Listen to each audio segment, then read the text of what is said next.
challenges I actually teach the class to cause from malnutrition.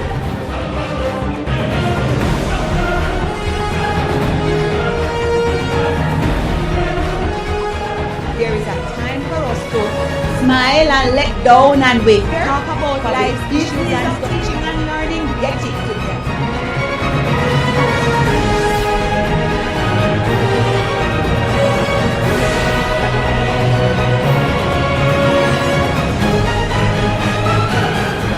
Welcome to this hour recording right here online, as we're going to be discussing with this focus group a number of the issues that are affecting teachers across Jamaica. We have seen that over the past couple of weeks and months and probably years. We have been seeing a lot of things taking place in our classrooms. We have seen migration, we have seen violence, we have seen teachers versus students and students versus teachers. We have had so many issues that are affecting education at this time. And therefore, we have decided that we will just sit down with some of our folks and to look at some of the things that have been affecting us over time. First and foremost, my name is Leaon Nash, and welcome. At this time, we have with us our president of the Jamaica Teachers Association, Mrs. Lasonia Harrison. Good afternoon and welcome. Good afternoon, Mr. Nash. Thank you for having me. Good afternoon, colleagues all. You're at the forefront of discussing or looking at the issues that have been affecting our colleagues across the island and in the classroom. What are some of these that you have been seeing over time? Wow, there are so many. But as we embark on the start of a new school year, we have some perennial challenges in terms of our working conditions that, you know, we continue to struggle with and to seek improvement in same resourcing, human resource, financial resourcing of schools, and just infrastructural conditions under which we work. So those are challenges that we are always advocating for improvement. The maladjusted behavior of our students we see demonstrated in the classroom, the lack of parental support and parenting, you know, how it is that our parents are preparing their students, their children, that they be ready to assimilate and for the teacher to do the business of teaching and learning. Yet teachers have to be doing remedial work in terms of the behavior of children, and then at the same time trying to transmit content to students. So we find that the work of the teacher continues to be a challenging one. We find also where that same maladjusted behavior reflects itself in parents and students not wanting to adhere to agreed school rules and policies. And so, you know, the challenges with which we face on a daily basis as educators continue to increase, unfortunately, compounded by the fact that some of us are stretching a little thin as a result of teachers or fellow colleagues going off to greener pastures.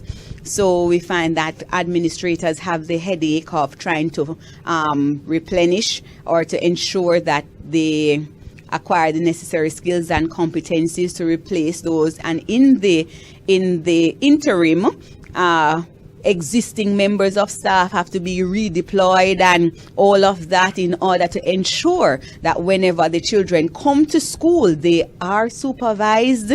So education at this time, it has always been challenging, but it becomes a little bit more challenging, and so we have to be digging deep.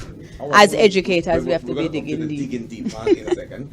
But I want you to take us, you spoke about the whole matter of the maladjusted children. Is it that things have gone bad in education? No, the school is a microcosm of society. And so when you have a breakdown in home, family life, you are literally, adults are displaying how they resolve conflict, and the children are mimicking that in the school setting. A lot of the things that we see manifest on school compound, if you were to really trace it, some of them start in community, start a yard, but then they come and the school is where we see it on display. And then as educators, we are now called upon to put the remedial actions, interventions and strategies, and to deal with same. Now, when you have a school that has how much in the population and the ministry still refuses to enact an agreement we made to reduce the pupil ratio to guidance counselor 1 to 500, we still are having a challenge with getting that enacted across the system.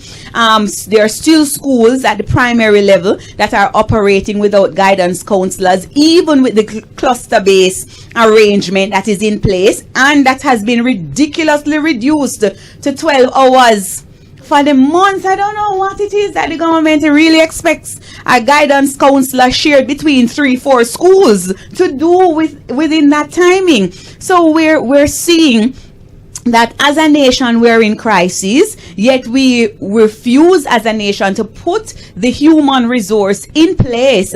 And so we hear that what is the school doing? What is the school doing? But what is the home doing? What are the parents doing? What is the society doing to help their children to be at a place that when they come to school, they are ready to interface with what the teacher is to be doing, disseminating and interacting, causing them to interact with the content. Should there be at this time then a conversation with everybody on board? Oh, that is most definitely needed. We have been calling for same, and part and parcel of same, we need to revisit and look at our philosophy of education. What is our philosophy of education? Is every child can learn, every child must. Is that adequate enough in articulating what our education system ought to produce in this nation? And important to that conversation, the next step is how do we finance education? And education is in need of resourcing, human resource, financial resource, infrastructural resource. This is the pillar of the nation that is critical. It attends to every single citizen. How much is really too much for us as a nation to spend on education? I want to thank you very much for those comments, Mrs. Harrison. We're going to switch a little bit from you, and we'll come back to you for more comments shortly. But we're going to be speaking now with Dr. Margaret Chin, who is the Assistant Secretary General in charge of professional services at the Jamaica Teachers Association. You have had to deal with a number of times in which you have had to go there to do professional functions with the teachers. What has this been like for you as you have been going out there to present to these teachers? What kind of feedback are you getting? Thank you, Mr. Nash. One of the concerns that we picked up while conducting sessions with teachers is the level of stress that the teachers experience while teaching. The lack of parental involvement in the lives of their students, in the life of the school itself, the fact that teachers feel that they're not properly remunerated and they have to dig deeper in their pockets to help to provide not only for themselves but for their students as well, puts a significant drain on the teachers. And we have to really look at the level of stress that the teachers are now experiencing, because I think it is presently at an abnormal level, and it is impacting on teaching and learning. And the President spoke to a number of issues a while ago. What can you chip in terms of how do you address some of these issues when you go out there to help the teachers? We encourage, we motivate, we help them to see that It's a part of the national project called Jamaica, and I must say I commend the new teachers who turned out for our new teachers seminar, because I was heartened to see the numbers, one, and two, the level of commitment. So there still is hope that people are willing to stay and build Project Jamaica. Thank you very much for that, Dr. Chin. We do have with us as well our Deputy Secretary General in charge of membership and member services and industrial relations matters, Mr. Clayton Hall. Good afternoon and welcome, sir. Good afternoon, Mr. Nash. How do you do? I'm doing very well. Tell us now, in terms of your own activity that you have to conduct daily out in the schools. What are some of the things that you've been picking up as the head of the JTA's Industrial Relations Department? What we find, Mr. Nash, is that many of the challenges that are now facing teachers are really not new challenges, but they have seemed to somehow be exacerbated. We find that students come to school with a plethora of issues and challenges, and things teachers would do once upon a time are now no longer available. The kinds of support structures we had in previous times are now no longer available. And many of the extracurricular or co-curricular activities which would form an outlet for the expression of these antisocial behaviors or for the correction of these behaviors because of COVID and other issues have not been available. So we find that our students are coming back into a general population when they have been home for over 2 years, and the kinds of socializing impact that schools have had on these children have been missing for 2 years. And because of that, the level of antisocial behavior we are finding among students have increased. Thank you very much for that, for talking about the COVID period and the time that the students have spent at home. And the president alluded to the whole matter of what role the families play in the children's lives. From the JTA's perspective, how do you foresee, how do you put the JTA in the forefront in terms of assisting with this dialogue, in assisting our children to reshape them, so to speak? Well, I am not even seeking to indicate that these children are really at fault. Let me just point out that with the lockdown that has happened, the reports of child abuse have significantly reduced. Not because child abuse is no longer happening, but because the students are locked up at home with their perpetrators.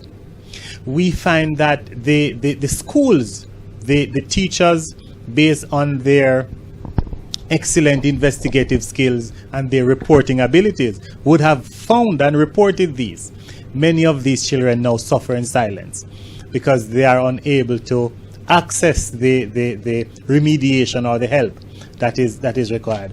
I believe as a teachers organization, we must now lead the charge to seek not to get only our members involved in reaching out to the students and for their care, but we must also act as a sounding board so that we can get Jamaica involved, because our children, Jamaica's children, is each and every one of us. We are responsible. And the simple fact is, if we don't facilitate the graduation of these children through the front doors of institutions this year, in 10 years, we may have to close our back doors because they will be kicking them down.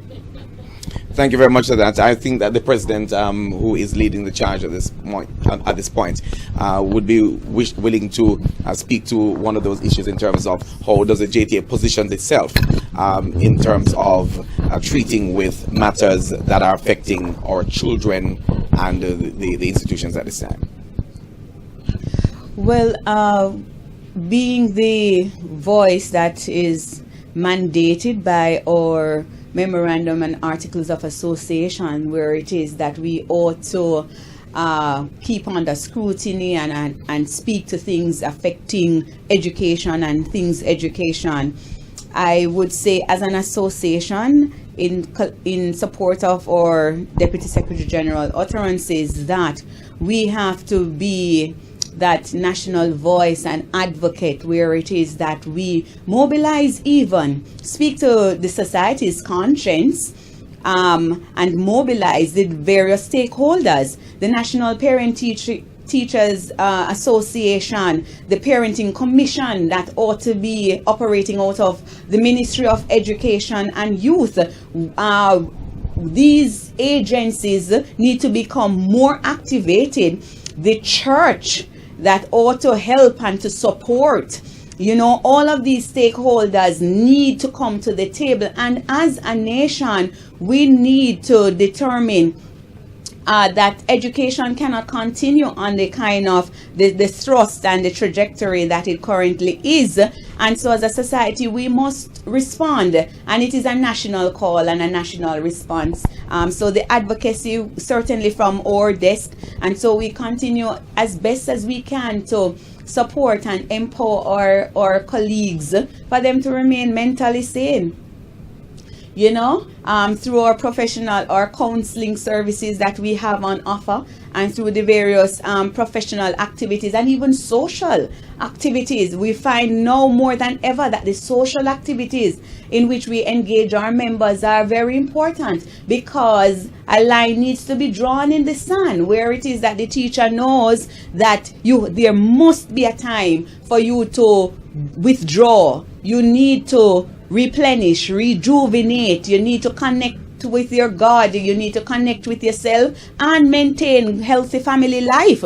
Because if you don't mind sharp, you are out there trying to fix everybody else's business while you spoil a yard. So it is very important for us to help the teacher in that, to create that balance in whatever it is that we're doing. And as we seek to serve the nation, that we have to pour into ourselves, because empty barrels really can't stand, and you can't pour from an empty vessel. Here's a forceful question that I'd like to put to you before we go to the audience. Will the JTA lead the charge in terms of pushing that this conversation happens, or will we just lobby the government and wait on them to determine how we move forward?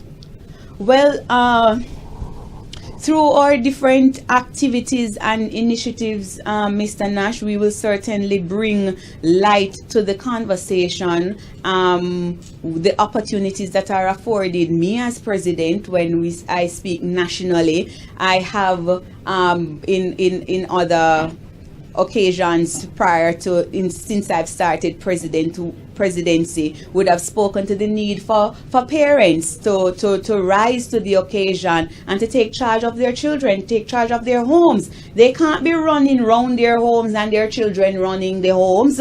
So if it is that you can't buy the children the gadgets and they simply do with them as they feel and use them when they feel and slam door in your house, in which house? Yes, so we really need to also help, and through our special education unit and others, we will have parenting workshops to help support our parents. And so we will certainly seek the opportunities where that partnership can be had for us to empower our parents. We know our administrators through the Parent Teachers Association in each school, certainly are using that medium to empower parents for those who come. Because unfortunately, sometimes it is the converted who attend, and those who really need the help and support do not come. So we have to be finding creative ways and suggesting those ways as to how to get those parents out and to help them to better parent their children. Because we're in a crisis. If we were to fix the homes in this country, we would fix so many of Jamaica's problems. Thank you very much, Madam President. We are in a crisis. That's what the JTA President says at this time.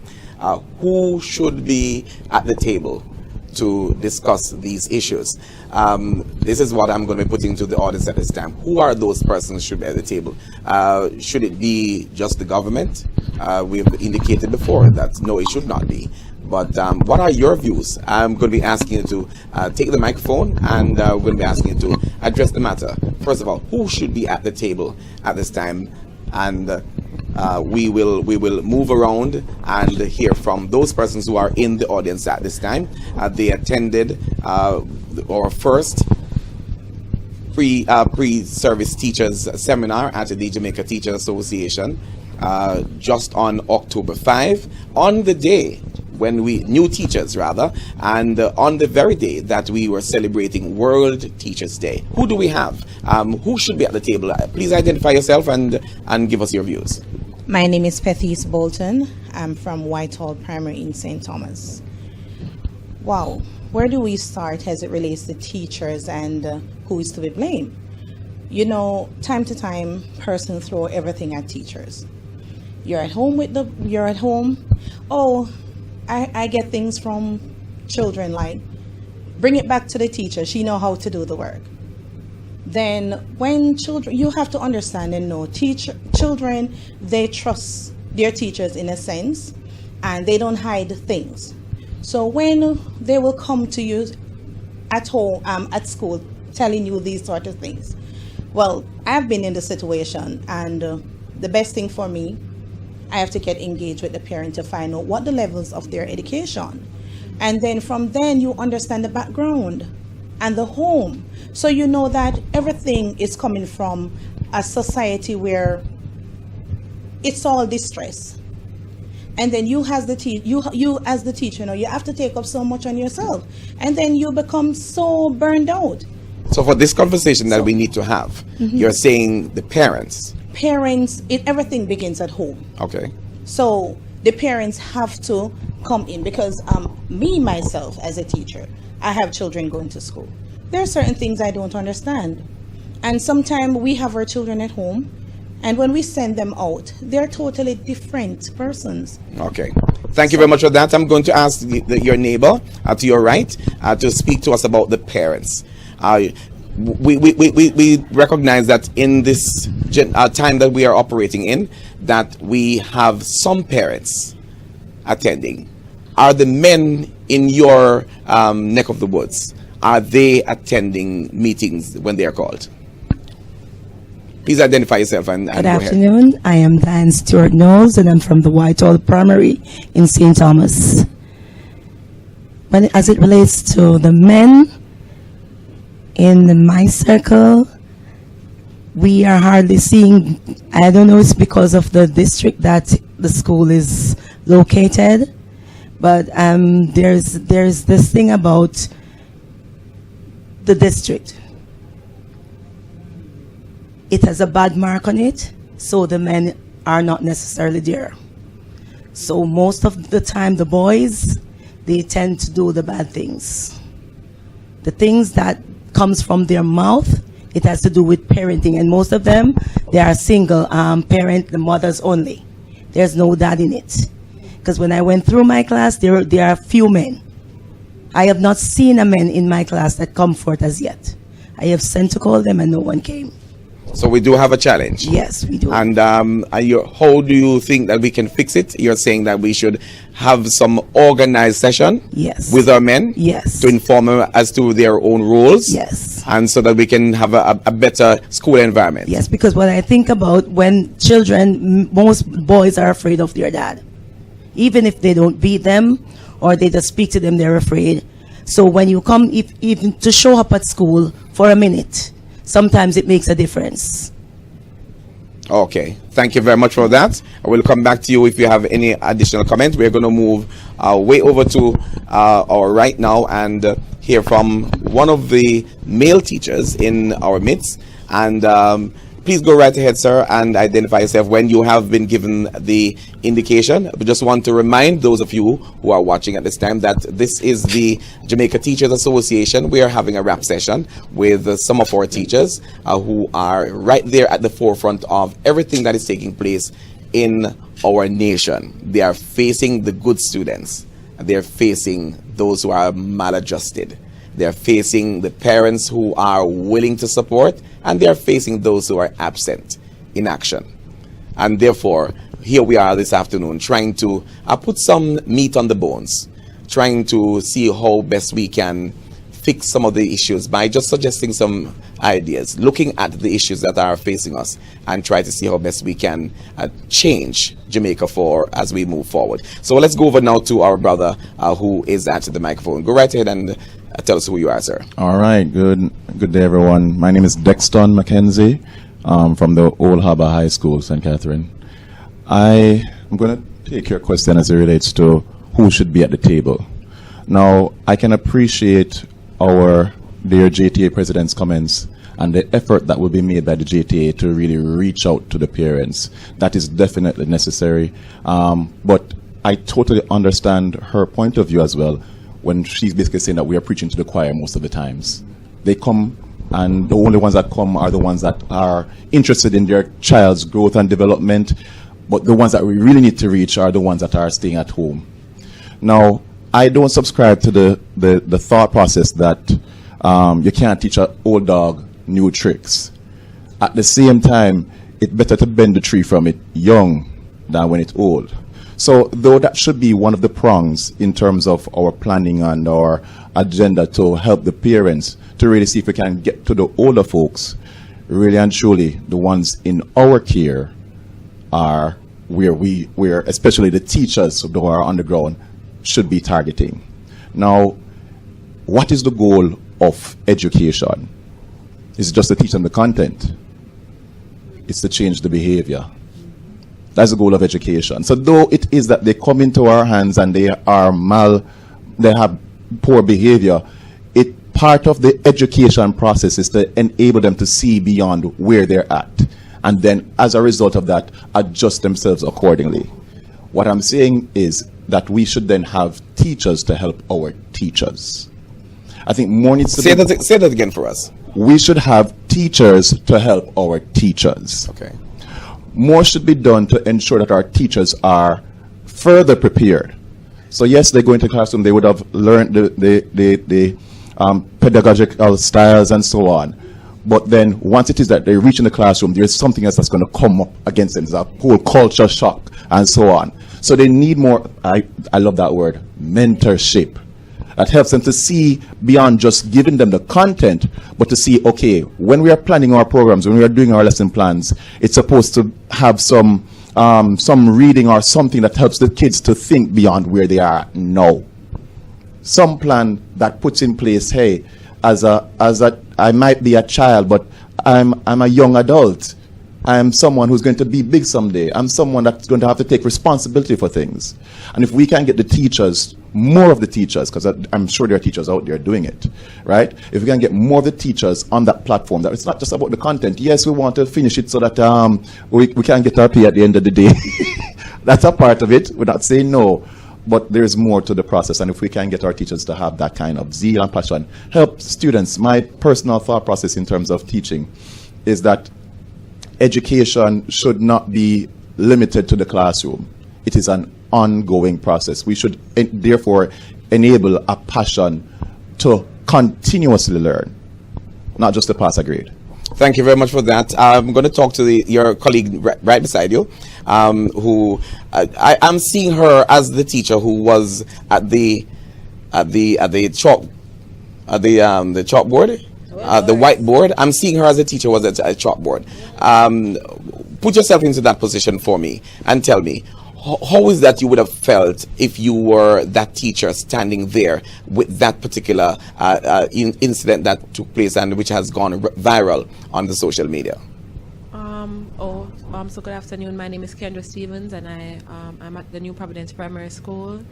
I can say that I am the teacher at the chalkboard right now. I just left Teachers College, and coming into the classroom, boy, was it a culture shock to me. I was not prepared for what I walked into. And just to comment on what you said, who needs to be at the table, I think that it really does take a village to raise a child. So it needs to be all hands on deck, or we're going to lose them. It can't be the teacher alone, it can't be the parents alone, it can't be the government alone. Everyone has to play their part. Everyone has to really just put in the extra effort. You can't send a child to parents, you can't send a child to school without their tools.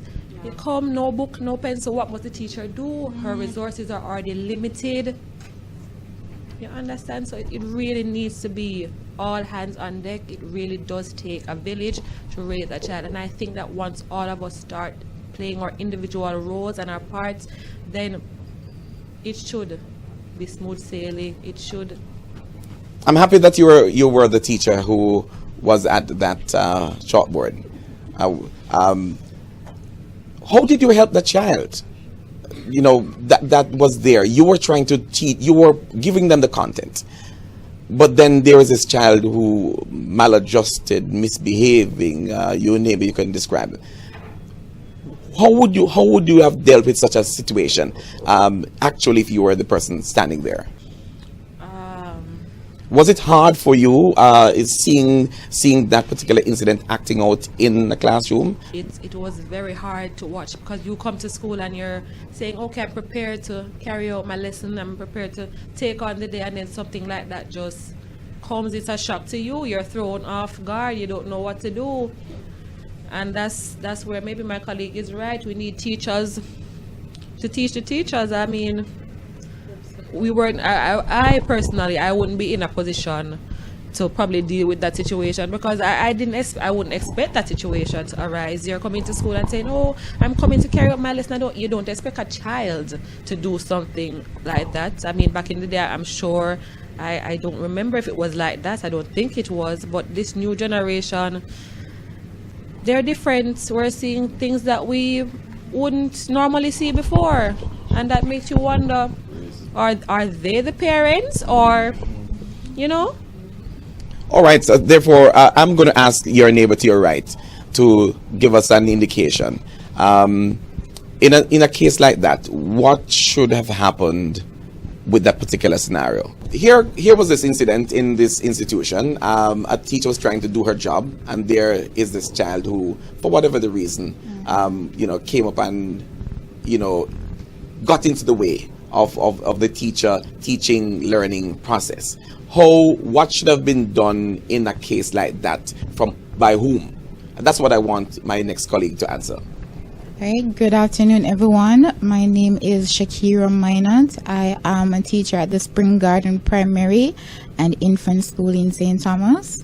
And thank you for that question. If I was that teacher, a lot would have happened. First thing, the guidance counselor would have to come into play, because no child should be coming to the board to wipe off what I am putting on the board to actually teach the class.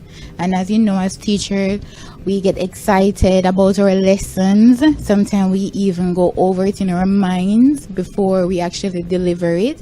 So to imagine that teacher being excited about delivering that particular lesson, and then that child coming to the board, wipe it off, that teacher would not feel pleased about it.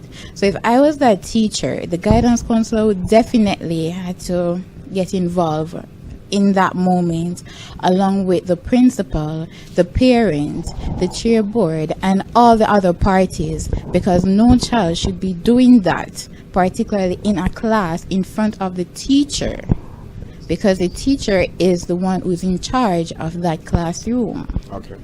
Well, thank you very much. Stephanie Wright Grant is a very, very seasoned teacher in the classroom. She has been there for quite a while. In a parish where a lot of things happen in that particular parish where she teaches. You are the principal of an institution, Stephanie, for this discussion that we're having. How would you have treated with that particular matter that you have seen? Thank you, Mr. Nash. Stephanie Wright Grant, St. Jago High School. As the principal of St. Jago High School, the teacher would have come to me with the matter. I'd go directly to the class and I'll speak to them. I would throw the scenario to that child and ask the child as a teacher, and if that was done to her, what would she have done? Then I'll call in that same classroom as a principal, ask two persons to do a role play of that, and let the child who was the maladjusted child to see before our eyes, see what is taking place. Then I'll take the child to my office, call the parent, for the parents to come in and see me with the child there, and then we have a conversation there. What would you be trying to achieve? What would you be trying to achieve by I doing all want to that? get some information as to what is happening in the home while the child is behaving like this. Before I call in the parent, I would have spoken to the child to find out what is happening. Then, with all parties in the office, I'd use my critical thinking skills to find out what is happening, and then we need to come to a common ground, and the child must be punished. The child must make an apology in front of the class. Seeing that it went viral, there must be some public statement made by the parent. I don't know how it's going to be done. But isn't that isn't that humiliating to those persons that you are bringing into something that they might not have been? Too many times we hide things. We are always seeing these things that the child is not being blamed. The teacher is always getting the blame. Why can't the parents speak on behalf of the child if the child refuses to speak? Okay.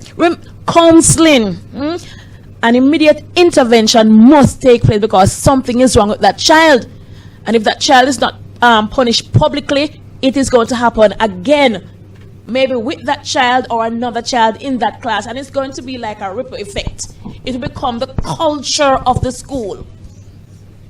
All right, we're going to thank you very much for that, Stephanie. And as I said, she teaches in a parish where a lot is taking place, and I will just say that for the time being.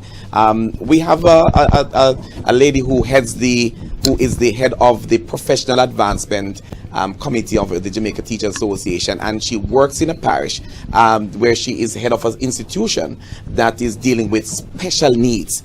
I want to put that question to her at this time. None other than Jacqueline Hendricks White. I want to put that question to you, Jacqueline. Do you see this particular child as a special needs person, or is it just a nation gone mad? Thank you very much for that question, Mr. Nash.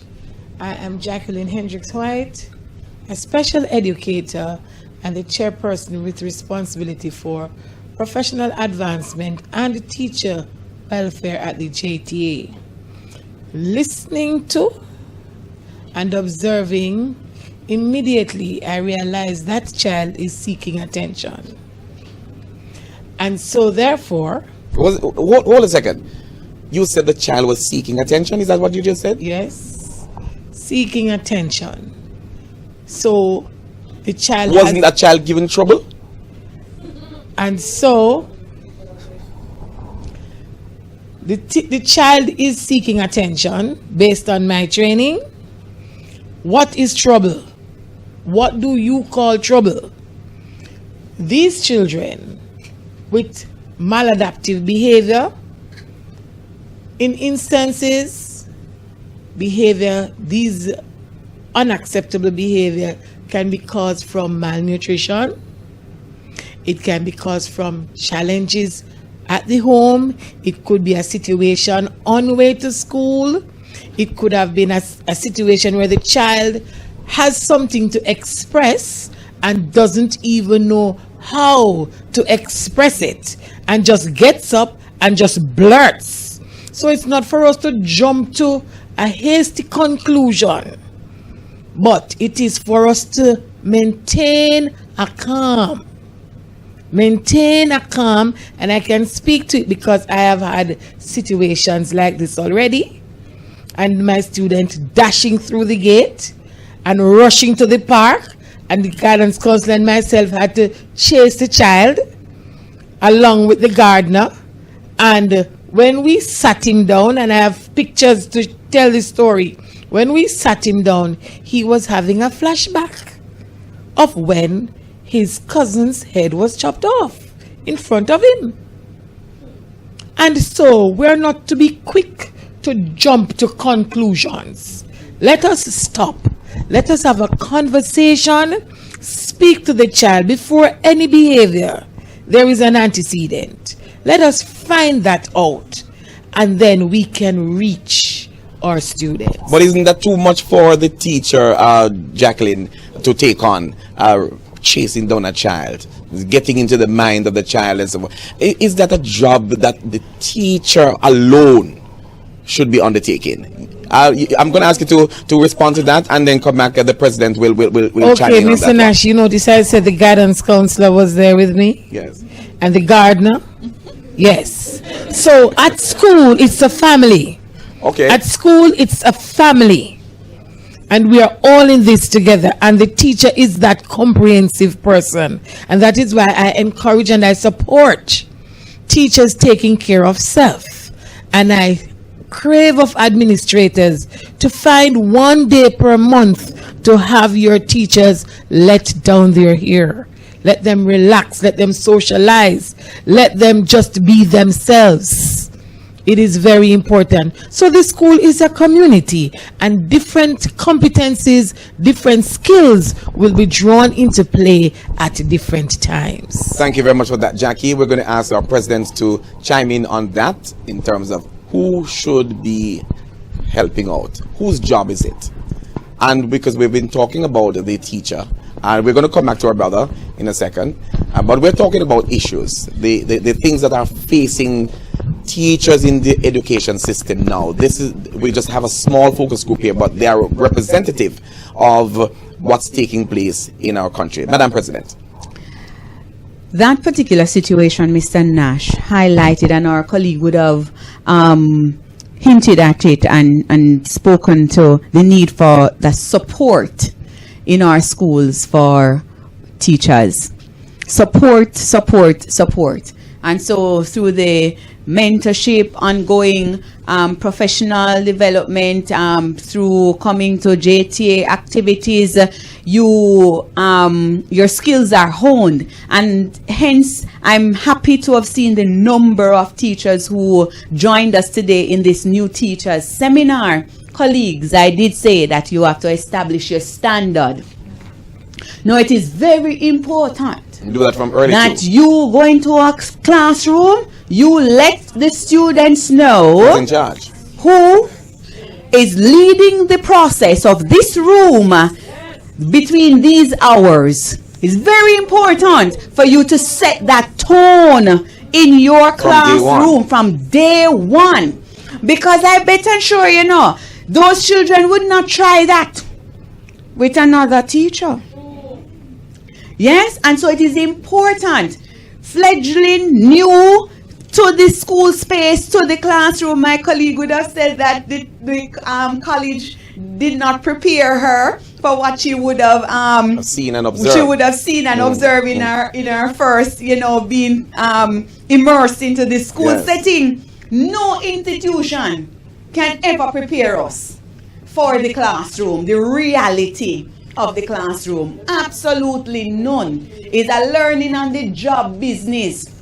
And that is why the more experienced teachers would come alongside. For some schools, they have a formal mentorship program. For some schools, it's, those of us who see a teacher and say, I have to go come alongside this one and help the person along the way. And so we need it to be a more formalized, where it is that help is provided for the new initiating, emerging teacher in the classroom, because you can't do it alone. And it is important how you prepare your lessons, how you are confident in self.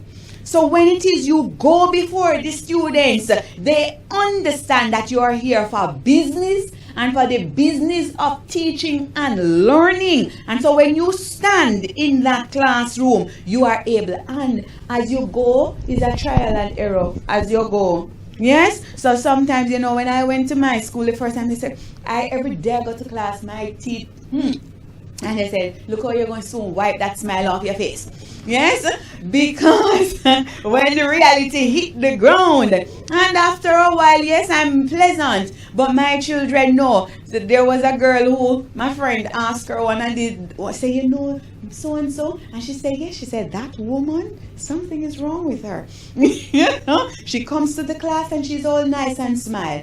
And then she starts heading up the board, and she turns around. It's a different personality we're seeing, because they need to know that there is a time for us to smile and let down and we talk about life's issues and stuff. And there's another time when they understand that we're here for the business of teaching and learning, get it together. So as professionals, we have to own our skills and find different strategies. And the truth is, colleagues, some strategies we will talk about in another setting. Yes, because the reality, and we know that according to school setting and school culture, what works over here don't always work over there. But at the end, you know, the students know that you love them. If they know that you care, because they will not care an ounce about what you have to say to them until they know that you care. And when they know that you care, you can correct any child, no matter how deviant a behavior. You can correct any child when they know that you care for them and that whenever it is that you're correcting them, it is for their good. You know? Wonderful, but wonderful. we need the support as we Wonderful. go. Thank you very much, Madam President, for that and some nuggets that she has given you in terms of how to treat with it. And one of the main things that she said, what is good for over this side is not always good for the other side. What is good for the goose is not always good. Although we grew up hearing all of that, what's good for the goose, good for the gander. It doesn't always, one size does not fit all at the time. We have our brother in the room, and he has been trying to get a point in. We have about 2 more issues that we want to just bring to the fore. All right, we want 2 more issues that we want to. How are you feeling as teachers in the classroom today? We spoke about so many issues that we have been seeing. Now, are you encouraged? Are you feeling disappointed? Are you feeling disgruntled? Are you upset? How are you feeling being a teacher now? What is it that some of your persons would have what is it that some of them would have said to you? While at this September we had hundreds of our colleagues deciding not to return to the classroom. What has that done to you who have remained? What did they say to you, but why they have had to leave? And the fact that you've decided to stay, what is going through your mind? I want somebody to address those questions for me quickly before we wrap up this conversation that we're having. Anyone? All right. Good afternoon. My name is Danielle Marach from the Iris Gilly Primary. And where's that? It's in the Arnett Garden area. Oh, you're in Kingston? Yes. All right. Wonderful. Mm-hmm. For me personally, teaching is something that chose me. It's not something that I originally wanted to do. It's something that actually chose me. And being in the classroom for a couple years now, it is different because I was in the classroom before the whole pandemic situation. Mm-hmm. And being back in the classroom after this pandemic, it has been difficult in the sense that a lot of students, because they were not able to be online, even getting used to the whole situation, coming back to the classroom and having to learn to adapt newly, it's giving teachers a different effect, where we as teachers now have to be setting aside more time in trying to find ways and strategies of teaching these students now. And being the fact that it is like that, it has really impacted us as teachers. Mm-hmm. And we as teachers, as is mentioned before, have to just work together to get this done. So how are you feeling the fact that you have been left behind by your other colleagues? They're gone. You're having to carry on the work. How are you feeling? It's really saddening. I can say it is saddening. And the fact that even though many persons have, in the last minute decided to leave, and a lot of us are here having to deal with the situations now, it's really saddening. But in the foremost and in the future, as we as teachers, we just have to saddle up together for the rest of us that are here to ensure that we try our best to do what we can. As Ronnie Williams would say, the work must go on. The work must go on. Right. And as our JTA president mentioned, that doing workshops and so on, I think those things will help to facilitate us as teachers when you do workshops with parents, right? And so that they can understand some of the things, because I don't think that some of these parents maybe understand what us as teachers are enduring. Okay. And so I think these workshops and so on will probably help us as teachers when parents are more educated or more informed as to what we as teachers are battling with. I have a question for your colleague to your left. Are we experiencing an exodus in the classroom, or you think that's it for now? What do you think about the fact that we've had so many of them having left the profession? Is that a continuing exodus that we're going to be seeing based on what you've been hearing on the ground, or you think that these are the set that are gone and the rest will remain? Good afternoon. I am Denise Dennis, and I'm from the St. Jago High School. I do believe that we will continue to see an exodus until the government, until the public sector, until all shareholders take education more seriously, until they understand the value of teachers in this country. We will continue to operate at a loss. If you look at a classroom in the 21st century and compare it, and compare a Jamaican classroom, let me say Jamaican, and compare it to a Jamaican classroom in the 18th or 19th century, not much has changed. Desks and chairs line up and the little board up there, maybe it's not whiteboard. But we need to place more value on the education system. And what does that value mean? What do you investing? I'm calling. This is a national call for more investment in the education. Well, the government will say that they pay you well. Would you accept that? Not just payment as teachers, but I'm also referring in terms of infrastructural development. We need more resources in the classroom. We are talking about the integration of STEM and STEAM and now STREAM. We need the resources to integrate these things properly in the curriculum, and I'm making today a public call for greater investment, and I'm calling on the private sector. You benefit a lot from children.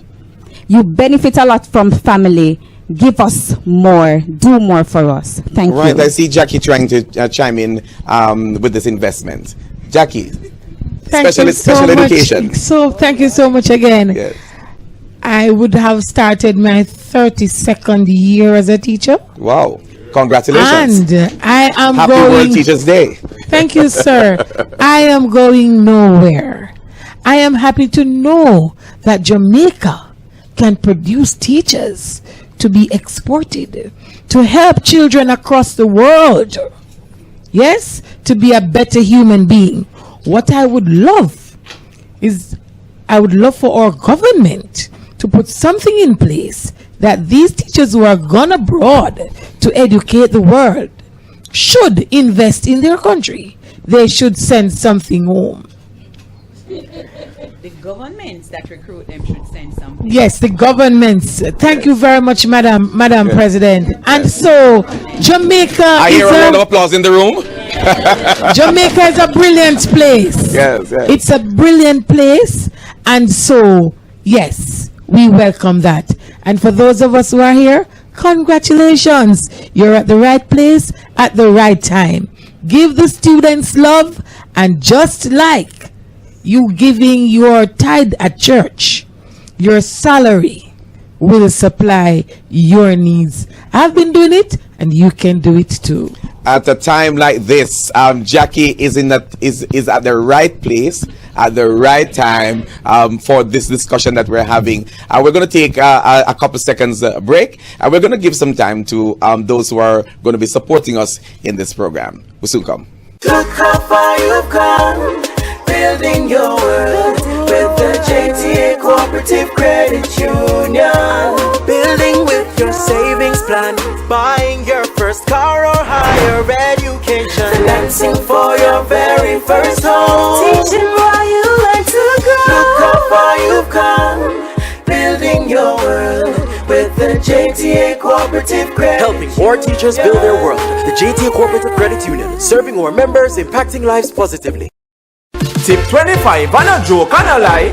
Tip give your loan for your money 10 times. Tip for your family, for you and your child. Tip lend your money at a low price. Tip give your life insurance, peace of mind and assurance, cause your life important. So secure yourself now, come join with Tip.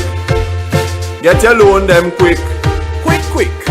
It no matter where you live, Kingston, Mobile, Senton, Mandeville, come join with Tip. Get your loan them quick. Re-imaging our identity for sustainable development. Come join with Tip. Securing our members' income while safeguarding their future. All right, thank you so much and welcome back to this conversation. It's a start for the Jamaica Teachers Association. I'm sure that the president will be more than happy to have this conversation going forward in another place at another time. But at this time, we're going to be wrapping up this conversation with our folks giving a view of what took place in recent memory in our schools. Let's take a look at this clip of what happened at Kingston Technical. Let's take a look at that.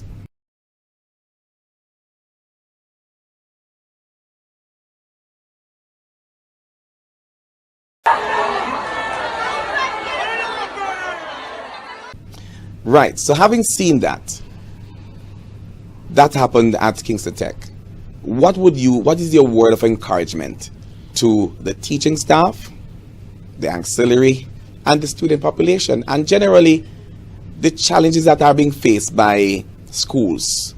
It might not have been a stabbing incident, but there are other issues. What would you say to them at this time?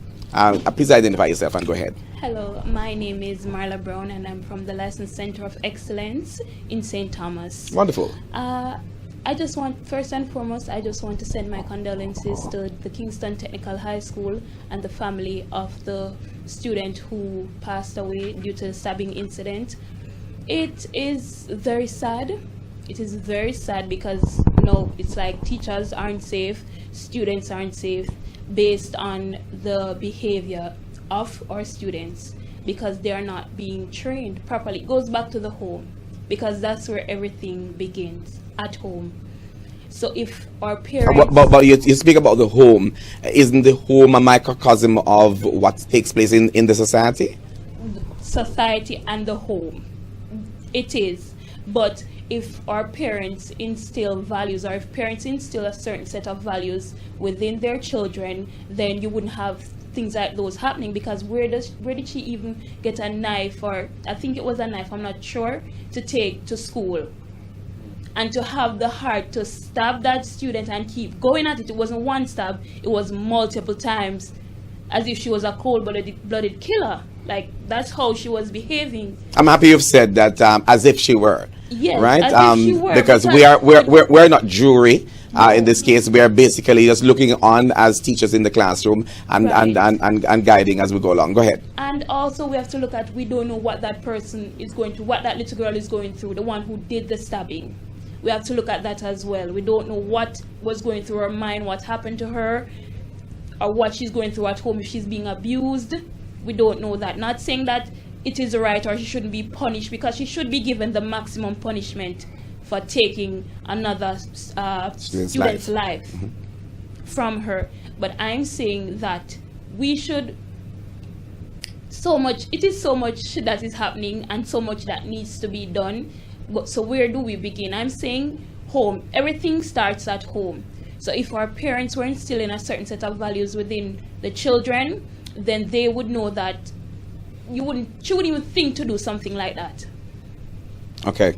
Thank you so much. We're going to go the rounds and asking each person to just respond quickly, and we will wrap up with our president. So next person to your left. Good afternoon, everyone. My name is Melvina Garden, and I'm a representative from the Iris Gaelic Primary School. The first thing I think that should take place as it relates to the high school where the incident took place, there should be grief counseling with the entire school at this time, in which persons are able to share their views, share their emotions, some form of guidance, counselors, all the specialist persons. From more information, I think that took place. Right. Should be recruited from all over the island if possible to prepare a seminar, some form of counseling for the entire school, because I believe students are traumatized, also staff, right?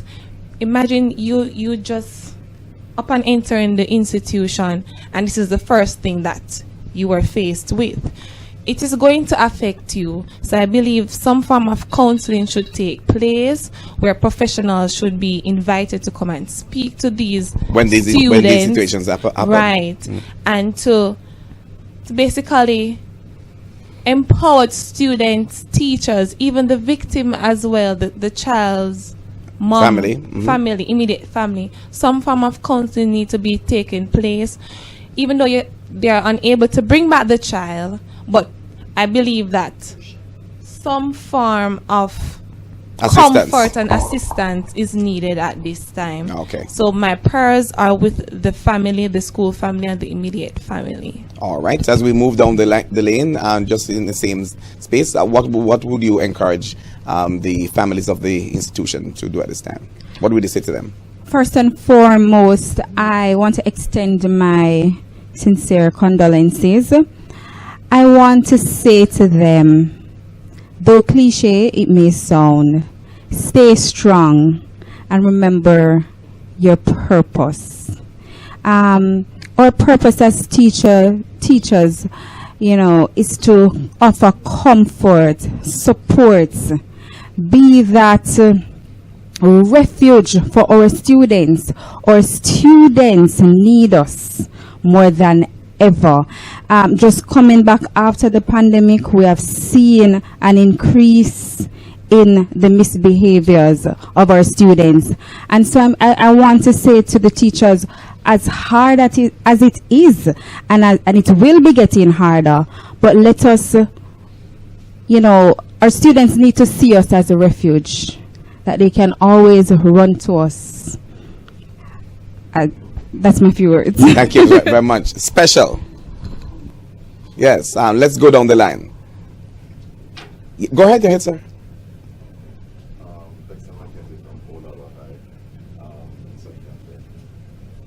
I am not someone that's normally lost for words, but upon seeing that video, I just completely, the only words I could come to my mind were, I don't know. I really don't know how it is that we managed to get to this place. It's one thing to see a bunch of boys fighting, and I'm not saying that this is good in any shape or form. And usually these are a little bit older boys, they get the third forms going up. But this young lady looks like she was, maybe lower grade, second form, third form, maybe, what was it? What could have brought us to that point? Were they watching television, getting desensitized to the whole concept? Is it a community issue that they're having? How is it reached to the place where that could have happened? And then worse, it happened in front of a bunch of, did you see the sea of people that were around there? And you tell me that nobody could reach the point where they said, all right, hold on, stop. And what was even more concerning for me was after the stabbing, is that's when you see this big old security guard. You know, like an army representative or something come and show up himself as like him have muscle, when really actually you could have done that before. So you're saying that we should have systems in place to prevent us getting to the point of losing a child? I've heard that a number of schools are moving to have a number of security persons. Yes, and metal detectors. Yes. And that is a really good, I think that's a good move. It's a needed move in this time. It might be a little bit more expensive. Government, we still want some extra funding, especially in this regard. At the same time, it cannot just be about that kind of preventative measure in terms of, not preventative, responsive measure in terms of the security. Madam Principal, highlighted that the youngsters should have apologized on social media. The reason why I think that would have been a good thing is because I used to work in media, and I know that the things that you put on media can create mindsets. So if you have the person coming to apologize, it sends a signal, it sends a positive signal. In similar fashion, we need to have more content coming out that speaks to positivity in schools to then therefore encourage the students, encourage persons. Where's these pals? Peace and love. Peace and love in schools. Yes. Where is all of that content gone? There's a desensitization somewhere. Yes. It needs to be rectified. I want to thank you, sir. We are running out of time for this conversation, but it is just a start, and it's not going to end here. So if we can take one more person, if they so desire to speak. If not, we'll come to the president, and we will wrap it up here at the Jamaica Teachers Association in Kingston, Jamaica. Do we have somebody else on that side who will be speaking? Yes. Stand by for me, please. Let's get you on cam for this particular roundup that we're doing at this time. Thank you so much for joining us. And Stephanie Wright Grant is going to be speaking shortly, as soon as we can get our technical team to bring her up. She's way over the other side, so we're trying to get to her over there. And so Stephanie Wright Grant, she's not actually a principal at this time, but she is putting herself into that position, and we're speaking prophetically at this time that Stephanie will soon be getting to that position, and she said, in Jesus' name. I just want to add, go right ahead. Seeing that the Peace and Love in School program is no longer in existence, schools can have a club called Peace and Love in School Club, and where you have teachers serve as facilitators. They could do role plays to see how they would sort out things if they have conflicts. They could also make presentations, right? In the school, they could also partner with other schools in the districts to strengthen each other, to see how do we solve issues.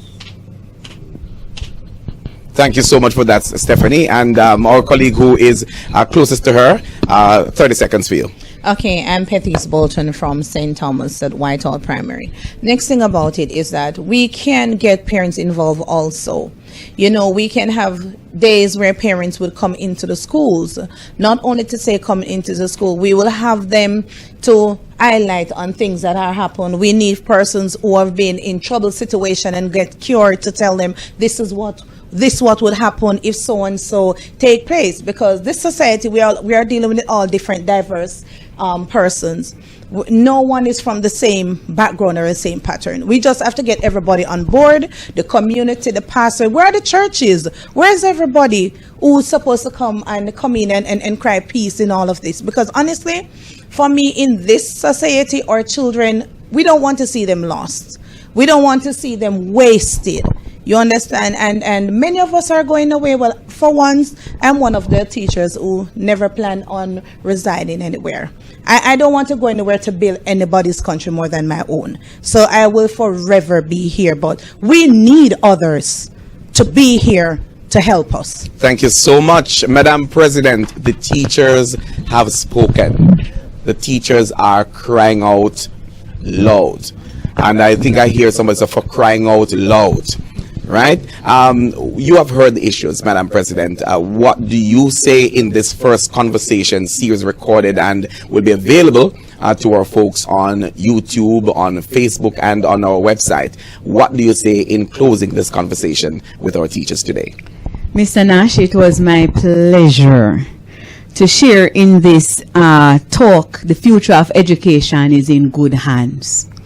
We have colleagues who are committed not only to the teaching sector but to nation building, and as I've oftentimes articulated that the conversation that needs to take place as we ponder another 60 years of this nation, and as we seek to reignite a nation for greatness and seek to fulfill our original mandate, that the teachers must be center and focus to the discussions, the conversations as to how education ought to shift and change in this nation. The answers reside in the practitioners on the ground. Our employers need to listen to us more and ensure that we guide and we lead, and that is what this association, thanks to our forefathers who would have started from 1894 and would have led that charge, we ought to be the voice that leads the conversation concerning things education. My colleagues, as we reflect on the incident at Kingston Technical, very unfortunate. Unfortunately, we've had others before as well. The school is indeed a microcosm of the society, and all hands are on deck as are needed at the table. And I hear we will offer many solutions and suggestions, but I do not hear us advocating that this is in need of spiritual intervention.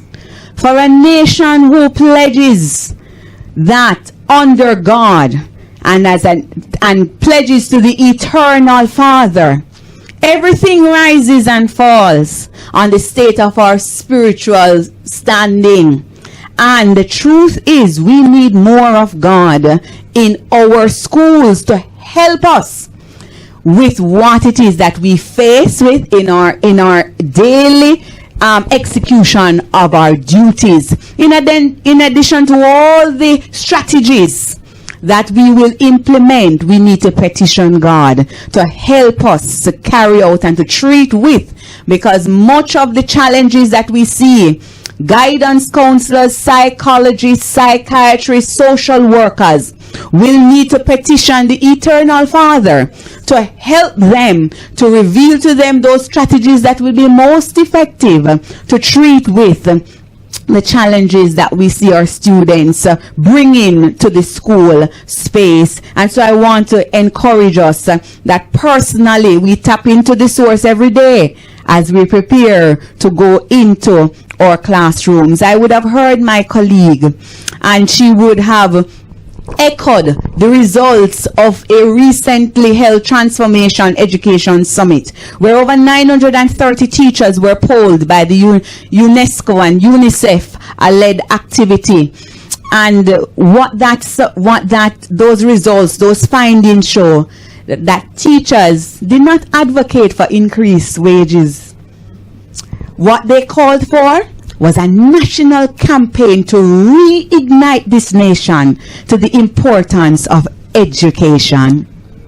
That there be a national campaign in order for us to work diligently and creatively. We need that national campaign for once again our parents to understand that if their situation is going to improve, if it is that we're going to transition from our current status quo and our state, that education is that vehicle. When we have a populace that is educated, and education does not mean that everybody is doctor, lawyer, teacher, and the like, but we need to be well balanced as a society with the necessary skills and competencies. Hence the call for us to revisit our philosophy of education and how we go about financing education. But important to that campaign for a call for education is that we need a campaign for family.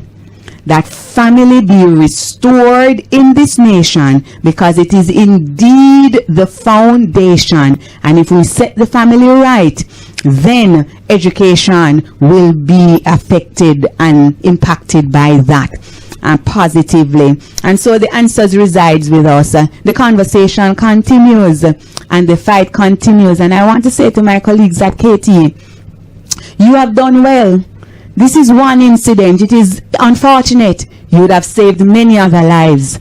And there are many more lives to be saved. So at this time, you perhaps need to rest.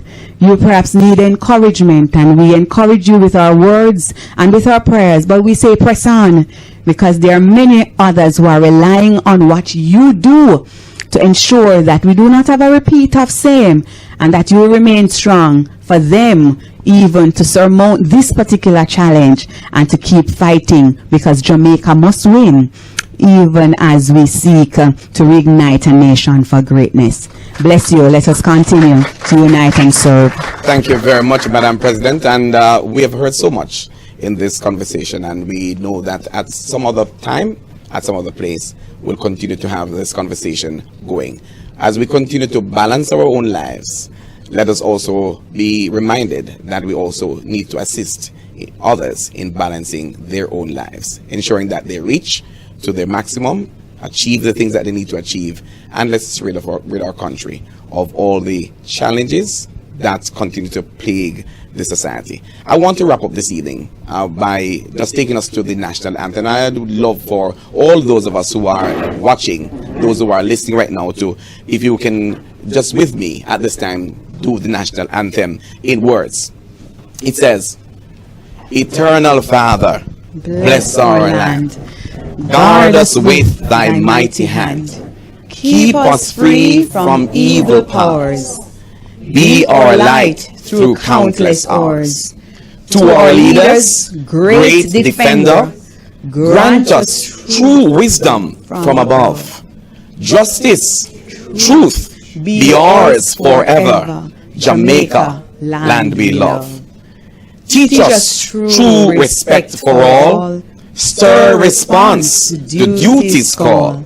Strengthen us the weak to cherish. Give us vision, lest we perish. Knowledge, send us, Heavenly Father. Grant true wisdom from above. Justice, truth be ours forever. We all say, Jamaica, land we love. Thank you so much for watching.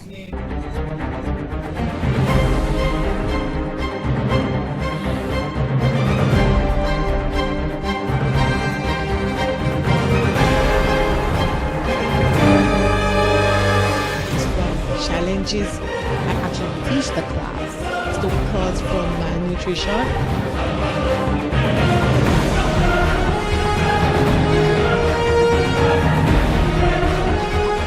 There is a time for us to smile and let down and wait. Talk about life's issues.